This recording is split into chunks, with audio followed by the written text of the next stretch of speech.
Hello once again. I'm here to talk about the brand new Foo Fighters record and give my assessment on this record. I've been a big Foo Fighters fan for years. I really love the Foos. They're certainly one of my top 10 favorite bands, even to this day, and they've been around a long time. Dave Grohl, the head man, the main man, a polarizing figure. Certainly in the last while, he's been in the news a lot. He's an important guy in the rock world, though. The guy's been a pretty successful musician, that's for sure. Very well known. Drummer of Nirvana, and then after Nirvana has to reinvent themselves after the death of Kurt, and he decides that he's going to go from behind the drum kit to in front of the stage and be a front man and a guitarist. And I know some people didn't dig that, and he's got a certain style that you either dig or you don't, I suppose. But I like the Foos a lot. I think they're a great rock band.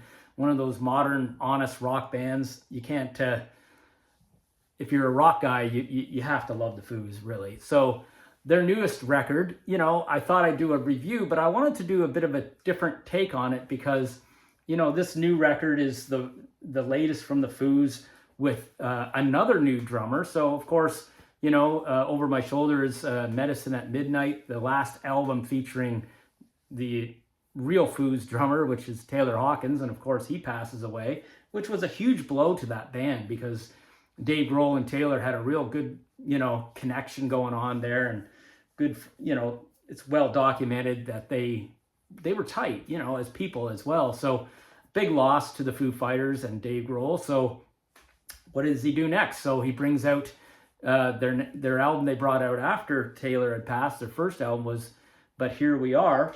And I wanted to talk a little bit about the difference between this record that they brought out, But Here We Are, which featured Josh Freese, who turned out to be, a one and done drummer for the band. He was involved in this making of this record, and he was quite a famous drummer and had drummed with many popular bands over the years and had a really strong reputation. So when they chose him and it didn't work out, I suppose it was surprising, but the more I've read about Josh Freese, the more I've seen him in interviews, the more I know about, the personalities involved, it doesn't shock me. And then when you listen to the two records and you compare, so the newest record that's made with a fella named Ilan Rubin, who came from Nine Inch Nails and is now the Foo Fighters drummer, this record, the brand new one, and you compare the two styles, it kind of does add up and it makes sense.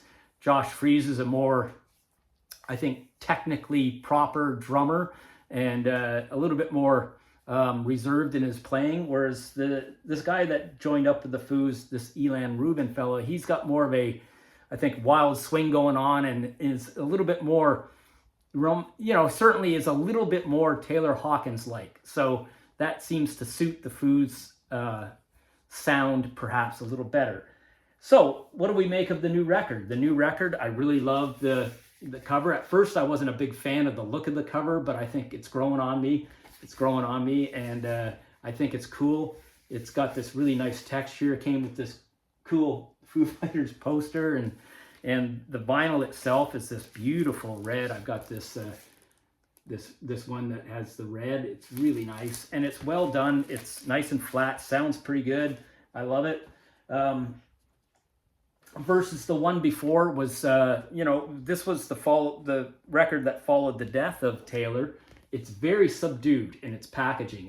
It's so, you can't hardly even read the writing of the cover on here. And this is a black vinyl with this white with a slight tinge of gray and blue in the cover. It's very, very subdued.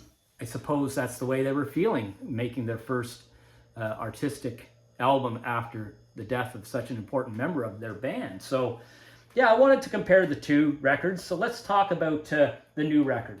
Okay, the new record, Your Favorite Toy.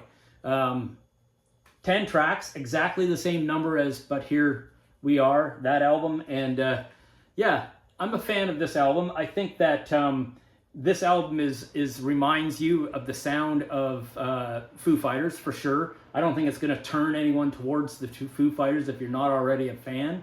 I dig it. I think it's a good hard rocking record. So some of the notes I made about this record are, you know, it's a no fooling around record. It's got a really great drum and bass throughout. I can tell that Nate and the new drummer Elan, kind of Nate Mendel, the bass player, are kind of locked in pretty good. You can tell that throughout the songs. It's got lots of Dave's traditional shouty kind of singing the lyrics throughout. Lots of guitar layering. Yeah, so as far as the songs, the lead one, Caught in the Echo, is a big song. I give it an 8. Of All People is a tight, quick rocker. The second song, I give it an 8. Window, one of my favorite songs. It's the third song on this record, and it's got this cool, vibey, lower tempo to it, and I like that track. It's got a really good bass line to it. I give it a 9. Your Favorite Toy is an epic, kind of thick rock track. I give it a 9. Here's your 10 out of 10 song that got 2 on this album for me. If You Only Knew. It's a good mid-tempo rocker. That's my 10 out of 10 song on the first side. Second side, Spit Shine is the first song. It's a fast, tight track. Unconditional. Spit Shine, I give an 8. Unconditional is a nice mid-tempo, moody song. I give it an 8.5. Child Actor is a popular song out right now. It's more of a kind of relaxed, moody track. 8.5. Amen Caveman, I give an 8.5. It's a high-tempo rocker. And the other 10 out of 10 track to me is the final track on this album, Asking for a Friend. It's a great hard rocker, lots of start-stop moments, and to me, that's a really good 10 out of 10 closing track. So overall, solid album. I would give it a solid, probably almost 9 out of 10, 8.5 out of 10 for me. It's certainly not the best Foo Fighters album that you can name, but it's certainly not the worst, and it sounds like the Foos. So I think that this, I'm guessing, I've only heard it, I've heard it a few times now, but I sat and listened to it completely and then a few times out loud, and I think this album's going to grow on me. I think it would be one of those slow burn kind of albums you're going to be rocking out. Probably an album that would be really good in the car on CD as well. But I wanted to compare it to the album before, which was But Here We Are. So But Here We Are, to me, is an album that, like I said, they made with Josh Freese, and it is certainly a more polished sound, more developed songs, I really think. It has more of a theme to it, obviously, with the death of Taylor Hawkins that they're dealing with making this record. It's got, a theme of, about surviving loss. Really good melodies in this song, and really does feature Dave's more subdued, proper singing on this record, less rocking out and more singing. So depends what you're after, depends what you like. I really think this is a strong album. In fact, the entire first side is 10 out of 10 songs. Yeah, that good, really good. Rescued, Under You, Hearing Voices, But Here We Are, The Glass, Nothing at All. 10 out of 10 songs for me.